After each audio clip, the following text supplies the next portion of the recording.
Good morning students, welcome to our YouTube channel BDN public school. हम 6th class science NCERT का second chapter components of food study कर रहे थे।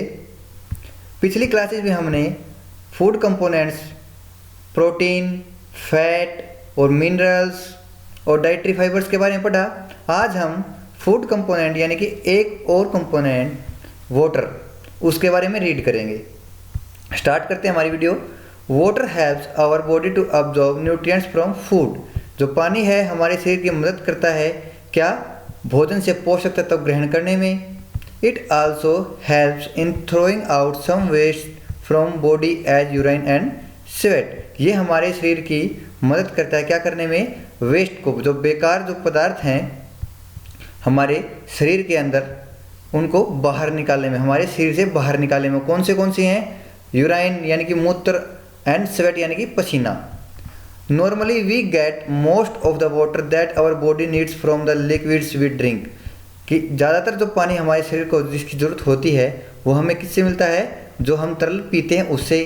कौन से तरल से? सच एज वाटर यानी कि पानी से, मिल्क एंड टी, दूध और चाय से। In addition we add water to most cooked foods. कि इसके साथ साथ क्या है कि हम जब कोई भी भोजन पकाते हैं उसके अंदर पानी डालते हैं तो वहाँ से भी हमारे शरीर के पानी की आपूर्ति हो जाती है। Let's see if there is any other source which provides water to our body. चलो देखते हैं क्या और भी कोई स्रोत है जिससे हमारे शरीर को पानी की आपूर्ति होती है। नेक्स्ट है एक्टिविटी 3। टेक ए टोमेटो और ए फ्रूट लाइक लेमन। या तो आप एक टमाटर लीजिए या फिर लेमन नींबू लीजिए। Cut it into small pieces. इसको छोटे छोटे टुकड़ों में काट लीजिए। Do your hands get wet while doing so. क्या ऐसा करते समय आपके जो हाथ हैं वो गीले हो गए? Carefully observe whenever vegetables and fruits are being cut, peeled, grated and mashed at your home. आप जब भी आपके घर पर फल या फिर सब्जियां जब काटी जाएं, छीली जाएं, कसी जाएं, ठीक है, या उनको मसला जाए, ऐसा करते समय आप उनको अच्छे से ध्यान से देखिए। Do you find any fresh vegetables और fruits that do not contain some amount of water. क्या आपने कभी ऐसे कुछ ताज़ा सब्जियां या फिर फल देखे हैं जिसको छीलते काटते वक्त आपने उसके अंदर पानी नहीं देखा हो? उसके अंदर कुछ ना कुछ अमाउंट पानी की तो होती ही है। We see that many food materials themselves contain water. कि हमने देखा कि बहुत सारे जो भोजन हैं उनके अंदर पहले से ही पानी विद्यमान होता है। To some extent our body needs are met by this water. और काफ़ी हद तक जो पानी की ज़रूरत होती है हमारे शरीर को वो इन सब्जियों से और फलों से पूरी हो जाती है। Apart from this we also add water while cooking many food items. इसके अलावा हम पानी डाल भी देते हैं जब हम भोजन को बना रहे होते हैं। नेक्स्ट है आपका बैलेंस्ड डाइट, मतलब संतुलित आहार। The food we normally eat in a day is our diet. कि जो भोजन हम दिन में खाते हैं, एक दिन में जितना भोजन हम लेते हैं उसको क्या बोलते हैं? डाइट बोलते हैं, आहार बोलते हैं। For growth and maintenance of good health our diet should have all the nutrients that our body needs in right quantities. यानी कि अच्छी वृद्धि के लिए और अच्छी हेल्थ, सेहत के लिए our diet should have all nutrients. कि हमारे आहार के अंदर सारे के सारे पोषक तत्व एक राइट क्वांटिटी यानी कि एक अच्छी मात्रा में होने चाहिए। Not too much of one and not too little of the other. ना ही एक न्यूट्रिएंट यानी कि ना ही एक पोषक तत्व बहुत ज़्यादा और ना ही दूसरा पोषक तत्व बहुत कम। यानी कि सब की जो क्वांटिटी है वो थोड़ी थोड़ी उसके अंदर विद्यमान होनी चाहिए। The diet should also contain a good amount of roughage and water. अब उस डाइट के अंदर जितने कंपोनेंट्स हैं वो तो होने चाहिए ही चाहिए, साथ के साथ उसके अंदर एक अच्छी मात्रा किसकी होनी चाहिए? रफेज यानी कि डाइटरी फाइबर्स की और पानी की भी होनी चाहिए। Such a diet is called a balance diet. अब ऐसे आहार को, डाइट होता है आहार, उसी को क्या बोलते हैं, बैलेंस्ड डाइट, यानी कि एक संतुलित आहार। Do you think that people of our ages need the same type of diet? क्या आप ऐसा सोचते हैं कि जितने भी लोग हैं अलग अलग उम्र के, सभी को एक जैसी डाइट चाहिए, एक जैसा आहार चाहिए? आगे रीड करते हैं नेक्स्ट पेज पर। Do you think that what we need for a balanced diet would depend on the amount of physical work that we do? यानी कि क्या आप ऐसा सोचते हैं कि जो बैलेंस्ड डाइट के अंदर क्या क्या हो, कौन से न्यूट्रिएंट्स यानी कि कौन से पोषक तत्व बैलेंस्ड डाइट के अंदर विद्यमान हो, किस चीज़ के ऊपर डिपेंड करेगा कि फिजिकल वर्क कितना करते हैं आप। ठीक है, prepare a chart of whatever you eat over a period of week. आप जो कुछ भी खाते हैं एक सप्ताह के अंदर, उसका आप एक चार्ट बना लीजिए और उस चार्ट पर आप जो फूड आइटम्स दिन के समय लेते हैं उसको नोट डाउन कीजिए। Check whether all the nutrients mentioned are present in one or the other food items being eaten within a day or so. और फिर आप उस चार्ट के अंदर चेक कीजिए कि जितने भी पोषक तत्व अभी तक मैंने आपको पढ़ाए हैं वो उन फूड आइटम्स के अंदर हैं या नहीं जो आपने दिन के समय में खाए थे। Pulses, groundnut, soybean, sprouted seeds मतलब कि स्प्राउटेड मीन्स अंकुरित बीज, और अंकुरित बीज किसके हो सकते हैं, मूंग के हो सकते हैं या फिर बंगाल ग्राम यानी कि जो बंगाल चना है उसके। Fermented foods, south Indian food such as idlis, ठीक है। किणमित, फर्मेंटेड का मतलब होता है किणमित, आपको मैंने पढ़ाया था पीछे फर्मेंटेशन, ठीक है। एक कम्बिनेशन ऑफ फ्लावर्स, अब जो फ्लावर्स है यानी कि जो आटा है, अलग अलग जो अनाज है उसका कम्बिनेशन, जैसे missi roti, thepla made from cereals and pulses. जो थेपला फूड आइटम है वो किससे बनता है, सेरल से और पल्सेस से, दोनों से। बनाना, स्पिंच, सत्तू, ठीक है। जैगरी गुड़ होता है बेटा। Available vegetables and other such food provides many nutrients, कि जितने भी ये भोजन हैं मैंने आपको यहाँ पर बताए हैं बोल के, सभी के अंदर कुछ न कुछ फूड न्यूट्रिएंट्स अवेलेबल होते ही होते हैं। Therefore one can eat a balanced diet without excessive food materials. इसीलिए कोई भी एक बैलेंस डाइट को ले सकता है, एक संतुलित आहार को ले सकता है बिना किसी ज़्यादा महंगे भोजन के, क्योंकि जो ऊपर मैंने आपको एग्जाम्पल दिए हैं ये इतने महंगे फूड आइटम्स नहीं हैं और इनके अंदर सारे के सारे पोषक तत्व विद्यमान होते हैं। तो कोई भी इनका यूज करके अपने डाइट के अंदर बैलेंस्ड डाइट ले सकता है। आगे रीड करते हैं। Eating the right kind of food is not enough, it should also be cooked properly so that its nutrients are not lost. कि एक अच्छी किस्म का भोजन खाना ही काफ़ी नहीं है, उसको पकाना भी अच्छे से होना चाहिए।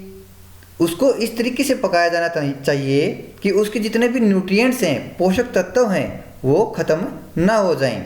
Are you aware that some nutrients get lost in the process of cooking and preparations.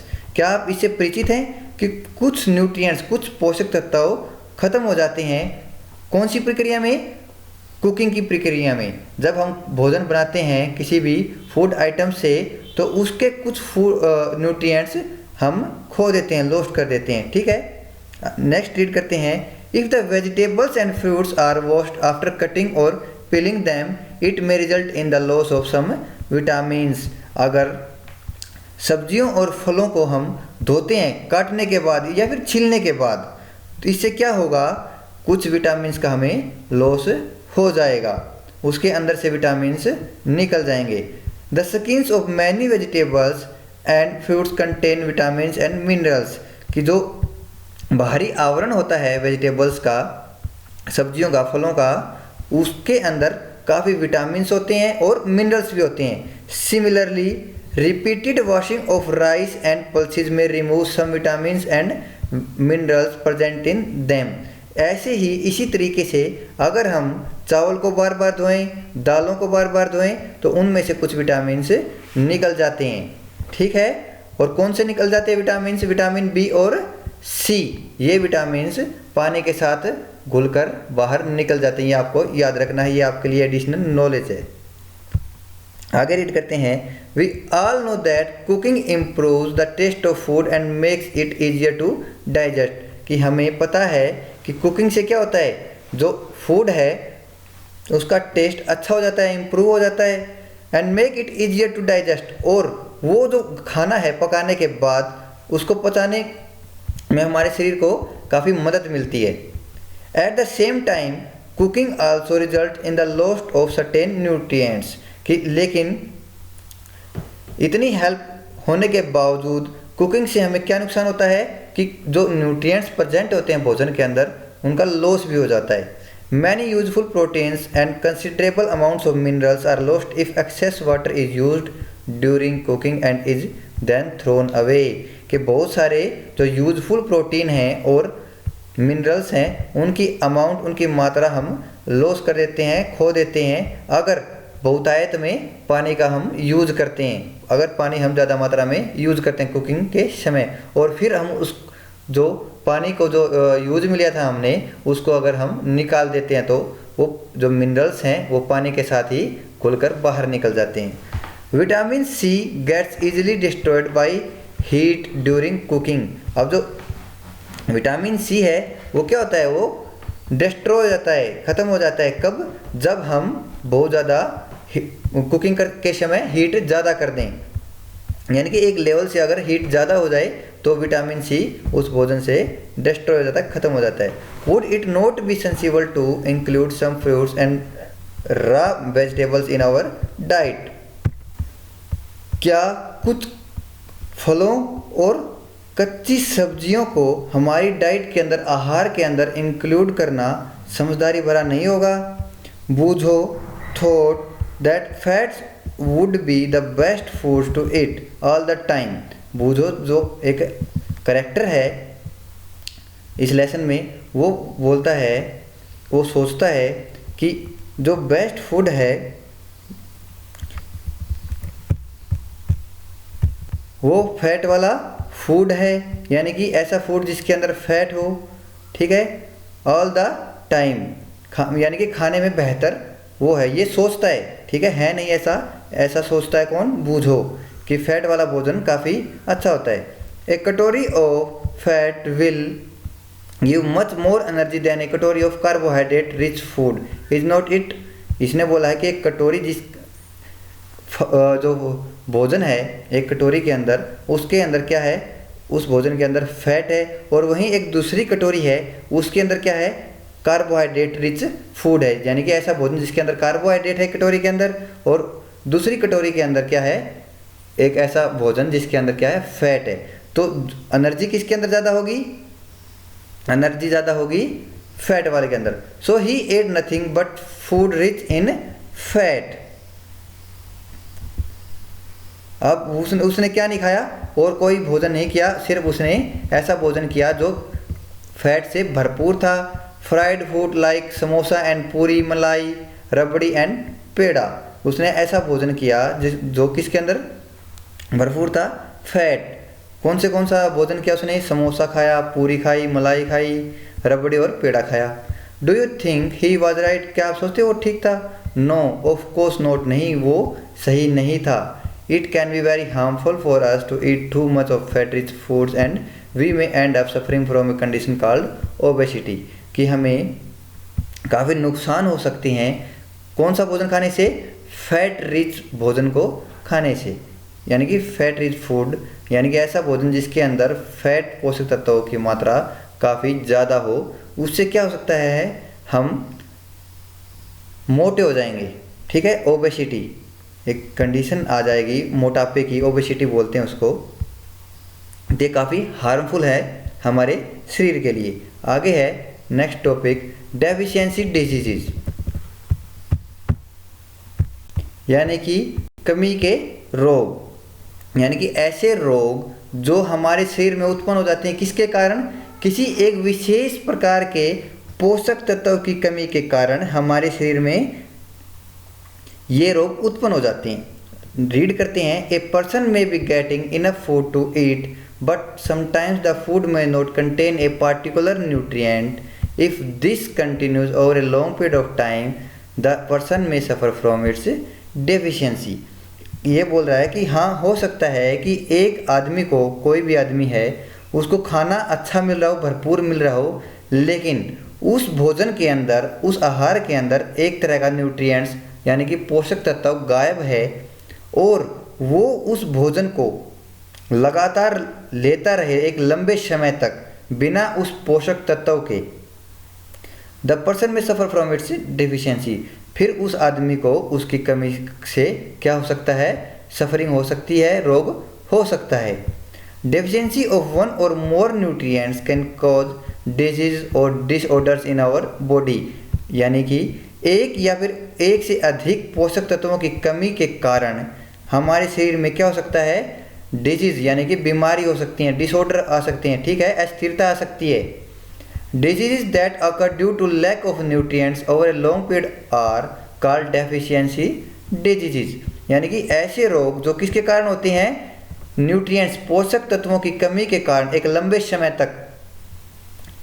समय तक अगर पोषक तत्वों की कमी हमारे शरीर के अंदर हो जाए तो उन डिजीज को क्या बोलते हैं, deficiency disease. If a person does not get enough proteins in his or her food for a long time, he or she is likely to have stunt growth, swelling of face, discoloration of hair, skin disease and diarrhea। यानी कि अगर किसी व्यक्ति को लंबे समय तक protein ना मिले उसके भोजन के अंदर तो उसको क्या हो सकता है, उसकी जो ग्रोथ है वो रुक सकती है, वृद्धि उसकी रुक सकती है, चेहरे पर सूजन आ सकती है और उसके जो बालों का कलर है वो गायब हो सकता है। और कौन से रोग हो सकते हैं, स्किन डिजीजेज यानी कि त्वचा रोग भी हो सकते हैं और उसको डायरिया भी हो सकता है। अब हम आगे पढ़ते हैं, if the diet is deficient in both carbohydrates and protein for a long period of time the growth में स्टॉप कंप्लीटली, यानी कि अगर किसी आहार के अंदर दोनों कौन से ऊपर मैंने बताया था सिर्फ और सिर्फ प्रोटीन का और नीचे कार्बोहाइड्रेट और प्रोटीन, अगर दोनों ही नहीं है लंबे समय तक भोजन के अंदर तो उसकी जो वृद्धि है वो बिल्कुल थम जाएगी, रुक जाएगी। Such a person becomes very lean and thin and so weak that he or she may not even be able to move, तो वो व्यक्ति बिल्कुल कमज़ोर हो जाएगा, इतना पतला हो जाएगा कि वो अपने आप को हिलाने और डुलाने में भी समर्थ नहीं होगा। Deficiency of different vitamins and minerals may also result in certain diseases और disorders, यानी कि कुछ डिफरेंट यानी कि विटामिन्स हैं जो A, B, C और D, इनकी कमी के कारण और भी जो मिनरल्स हैं यानी कि पानी है और फाइबर है, अगर इनकी भी कमी हो जाए तो भी काफ़ी सारे रोग इंसान को हो सकते हैं। Some of these are mention in table 2.3, नीचे टेबल 2.3 दी है, उसके अंदर आपको पूरी तरह से एक्सप्लेन कर रखा है कि कौन से विटामिन्स और मिनरल्स की कमी से कौन से रोग हो जाते हैं। All deficiency diseases can be prevented by taking a balanced diet, कि जितने भी कमी वाले रोग हैं उनसे हम छुटकारा पा सकते हैं या फिर उनसे बच सकते हैं, कैसे, एक संतुलित आहार लेकर। In this chapter we ask ourselves the reason why widely varying food from different regions had a common distribution. This distribution we find ensures that our meals have a balance of the different nutrients needed by the body। इस chapter के अंदर हमने अपने आप से reason पूछा है, कारण पूछा है कि क्यों व्यापक रूप से जो अलग यानी कि भिन्न भोजन है अलग अलग क्षेत्रों के, उनके अंदर जो न्यूट्रिएंट्स का जो डिस्ट्रीब्यूशन है, प्रसारण है, वो सेम क्यों है। This distribution we find ensure that our meals have a balance of the different nutrients needed by the body. इस डिस्ट्रीब्यूशन से हमें पता चलता है या फिर साबित होता है कि हमारे भोजन के अंदर क्या है कि बैलेंस बना हुआ है अलग अलग पोषक तत्वों का, और उस बैलेंस की जरूरत हमारे शरीर को होती है। और ये आपको जो टेबल है 2.3 ये दे रखी है। यहाँ पर विटामिन और मिनरल्स हैं और ये इनसे होने वाले रोग सेकंड में, ठीक है। और ये सिम्टम्स हैं, ठीक है, कि इस रोग के सिम्टम्स क्या क्या हैं, यानी कि लक्षण क्या क्या हैं। ये टेबल आपको लर्न करनी है कि विटामिन ए की कमी से कौन से रोग होते हैं, विटामिन B1 की कमी से कौन से रोग, विटामिन C से कौन से। ये टेबल आपको कंप्लीट लर्न करनी है, ये आपका होमवर्क रहेगा, ठीक है। ये लेसन आपका कंप्लीट हो गया और इसके जो क्वेश्चन आंसर हैं आपको व्हाट्सएप कर दिए जाएंगे। अगर आप भी हमारे व्हाट्सएप ग्रुप से जुड़ना चाहते हैं तो हमारे डिस्क्रिप्शन में हमारा व्हाट्सएप नंबर दिया है, आप हमसे कांटेक्ट कर सकते हैं। Thank you. अगर आपको वीडियो अच्छी लगी तो लाइक कीजिए, शेयर कीजिए।